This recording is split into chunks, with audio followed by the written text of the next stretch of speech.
ఇవాల్టి story board.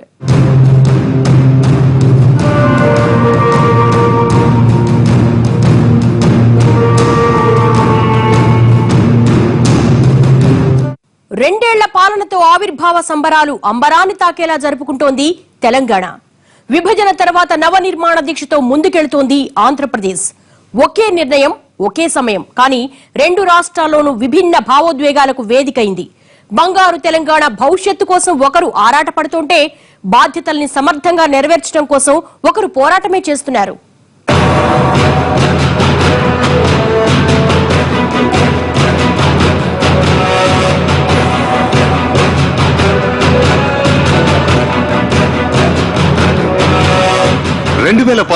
June 2 భారతదేశంలో 29వ రాష్ట్రంగా తెలంగాణ అధికారికంగా ఆవిర్భవించిన రోజు. 6.5 దశాబ్దాల ఆరాటం, 13 ఏళ్ల పోరాటంతో తన అస్తిత్వాన్ని నిలబెట్టుకుని దేశ యవనికపై సగర్వంగా తెలంగాణ రాష్ట్రం ఆవిర్భవించి నిలబడిన రోజది.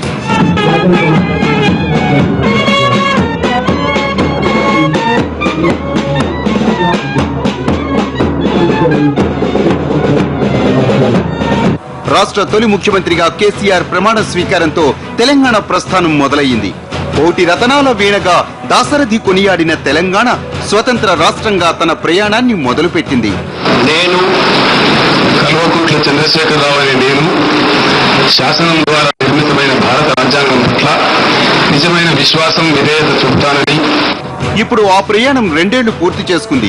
అభివృద్ధి కోసం దశాబ్దాలుగా అలమటించిపోయిన తెలంగాణ ప్రజలకు ఈ 2 ఏళ్లలో అనుకున్న దానికన్నా ఎక్కువే చేశామన్న తృప్తితో సగర్వంగా 2 ఏళ్ల సంబరాలు జరుపుకున్నారు కేసీఆర్. ఈరోజు పేదల సంక్షేమం కోసం, తాత్కాలికంగా సంక్షేమం కోసం మనం అద్భుతమైన వెల్ఫేర్ బుకే పెట్టుకున్నాం. 36,000 కోట్ల రూపాయలు వివిధ రకాల స్కీమ్ల కింద పేద ప్రజానికానికి అందజేస్తా ఉన్నాం. అది సంతృప్తి కాదు, తాత్కాలికంగా మనం ఆదుకుంటా ఉన్నాం. మనం ఈ రకమైన దాంతో పటిష్టమైన పునాది ఏర్పాటు చేయలేం.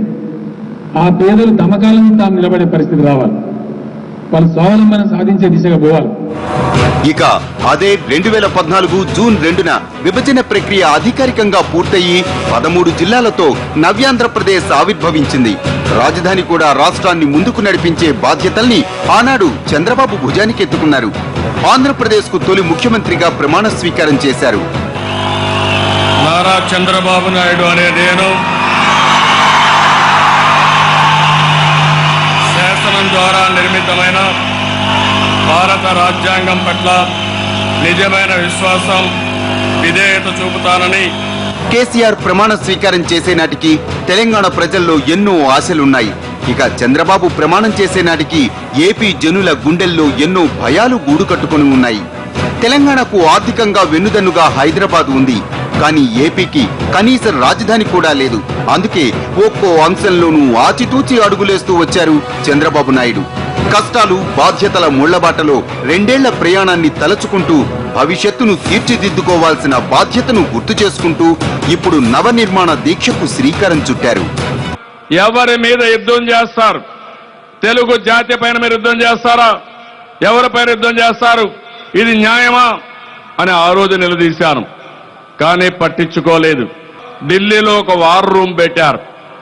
ఆ వార్ రూమ్ పెట్టి కాంగ్రెస్ మంత్రుల్ని, ఎంపీల్ని, కాంగ్రెస్ నాయకులు పిలిపించి మీరు వింటారా సస్తారా అని చెప్పి బెదిరించి ఆ రోజు భయభ్రాంతులు చేశారని చెప్పి కూడా నేను మీకు తెలియజేస్తున్నా. దేశంలో ఎన్ని రాజకీయ పార్టీలుంటే అందరి దగ్గర నేను తిరిగాను. ఇక్కడుండే నాయకులు, ఎన్జీఓ నాయకులు, మన వాళ్ళందరూ ఢిల్లీలో తిరగని చోటు లేదు. 2 నిమిషాల్లో టీవీలు బంద్ చేశారు. అర్ధ గంటలో బిల్లు పాస్ అయిందని పాస్ చేసి బయటకు వచ్చారంటే ఎంత దుర్మార్గం ఒక్కసారి గుర్తు చేసుకోవాల్సిందిగా, నిరసన తెలియజేయాల్సిందిగా మిమ్మల్ని అందరినీ కోరుతున్నా. 2 రాష్ట్రాల సీఎంలు అభివృద్ధి ధ్యేయంగా అడుగులేశారు. ఈ 2 ఏళ్ల ప్రయాణంలో అనుకున్న దానికన్నా ఎక్కువే సాధించారు. బంగారు తెలంగాణ లక్ష్యంగా కేసీఆర్ ముందుకు వెళితే ఏపీని టాప్ స్టేట్ గా తీర్చిదిద్దుతానన్న ధ్యేయంతో చంద్రబాబు సిద్ధమయ్యారు.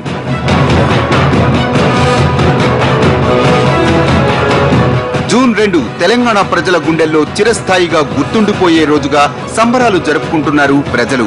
తెలంగాణ విజయాన్ని ప్రొజెక్ట్ చేసేలా రాష్ట్ర ప్రభుత్వం ఆవిర్భావ సంబరాలు నభూతో నభవిష్యత్ అనేలా నిర్వహించింది. తెలంగాణను 1 కోటి ఎకరాల మాగాణిగా మారుస్తామన్న మాటను ఖచ్చితంగా సాధిస్తామన్నారు. అభివృద్ధిలో ప్రతి ఒక్కరిని భాగస్వాముల్ని చేస్తామన్నారు. వచ్చే ఎన్నికల సమయం వరకు ఆడబిడ్డలు బిందెలు పట్టుకుని మంచినీళ్ల కోసం వీధుల్లో తిరగాల్సిన అగత్యం లేకుండా చేస్తామని నిండు శాసనసభలో సాహసోపేత ప్రకటన చేశాం. దానికి అనుగుణంగా మిషన్ భగీరథ పనులు శరవేగంగా జరుగుతూ ఉన్నాయి. ఈ ఏడాది చివరి నాటికి 6100 గ్రామాల్లో నీళ్లు అందుతున్నాయి. వచ్చే ఏడాది చివరి నాటికి 90% గ్రామాల్లో శుద్ధి చేసిన నీటి సరఫరా జరుగుతుంది. మిగతా ప్రాంతాలకు 2018లో సరఫరా చేయబడుతుంది. మాటకు మంత్రశక్తిని, మనిషికి జీవశక్తిని ఇచ్చేది నీళ్లే. పోరాడి సాధించుకున్న రాష్ట్రంలో ఆవిర్భావ సంబరాలను అట్టహాసంగా కేసీఆర్ నిర్వహిస్తే, విభజన తర్వాత ఈ రోజును ఓ కొత్త ప్రయాణానికి నాందిగా తీసుకున్నారు చంద్రబాబు. గతేడాది జూన్ 2న కూడా నవ నిర్మాణ దీక్షను చేపట్టిన చంద్రబాబు ఈసారి కూడా అదే రీతిలో దీక్షాబద్ధులయ్యారు. కష్టపడి సాధించాల్సిన భవితలో ప్రతి ఒక్కరి భాగస్వామ్యాన్ని కోరారు. మీరు విభజన చట్టంలో కొన్ని పెట్టారు, దీనివల్ల ఏమాత్రం చాలవు. హైదరాబాద్ లో ఇన్కమ్ అంతా హైదరాబాద్ లో ఉంది. ఈనాటి ఫైనాన్స్ మినిస్టర్ గారే ఆ రోజు రాజ్యసభలో అడుగుతూ ఆదాయం హైదరాబాద్ లో ఉంది, ఆంధ్రప్రదేశ్ కి ఆదాయం లేదు, మీరు పెట్టిన దాని వల్ల కూడా న్యాయం జరగదు, ప్రత్యేక హోదా ఇవ్వండి, అన్ని విధాలు ఆదుకోండి, ఆంధ్రప్రదేశ్ రాష్ట్రాన్ని కాపాడమని ఆ రోజు ఆయన కూడా పోరాడాడు. ఆ పరిస్థితిలో పెడతామని హామీ ఇచ్చారు, కానీ బిల్లులో పెట్టలేదు. మేము చేయని అన్యాయానికి మేము శిక్ష అనుభవిస్తున్నాం. ఆ రోజు మీరందరూ కలిసి కాంగ్రెస్ పార్టీతో విభజనకి దోహదం చేశారు. ఈ రోజు విభజన జరగకపోతే మన రాత్రి చెప్పలేము.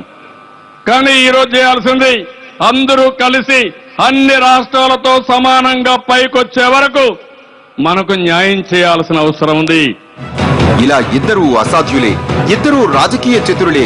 ఒకే రోజు 2 రాష్ట్రాలకు 2 రకాల అనుభవాల్ని మిగిల్చిన అటు కేసీఆర్ విజయ సంబరాల్ని పంచుకుంటుంటే, ఇటు చంద్రబాబు నాయుడు సాధించాల్సిన విజయంతో ప్రజల బాధ్యతల్ని గుర్తు చేస్తూ ప్రతిజ్ఞలతో వాళ్లను కూడా బాధ్యతల్లో భాగస్వాముల్ని చేస్తున్నారు.